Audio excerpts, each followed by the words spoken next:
花山节又被称为采花山和挑花山，主要由云贵川一带的西部苗族庆祝。虽然各地的称呼时间不同，但也和中东部的苗年节一样，是一年中最隆重的一个节日。传说古代苗族因战争四处流散，为了召集族人，就在山顶上立花杆，让族人得以重新团聚。后来，花杆也成为了团结族人的精神支柱和花山节的重要标志。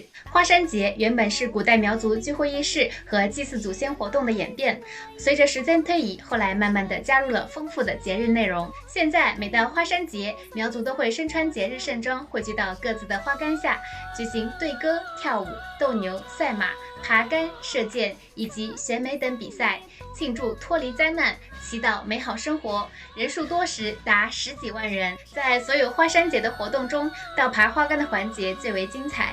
相传古代有一位苗族勇士背着剑倒爬上花杆，射中敌人，赢得了胜利。从此这一绝技被流传了下来。现在人们会在杆顶上挂上礼物，要求挑战者倒着爬上花杆，谁用的时间最少，谁就是花杆王。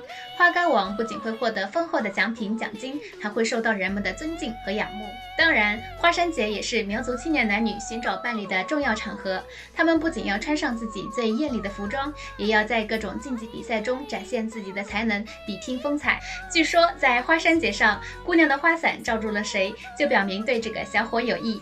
你愿意来试一试吗？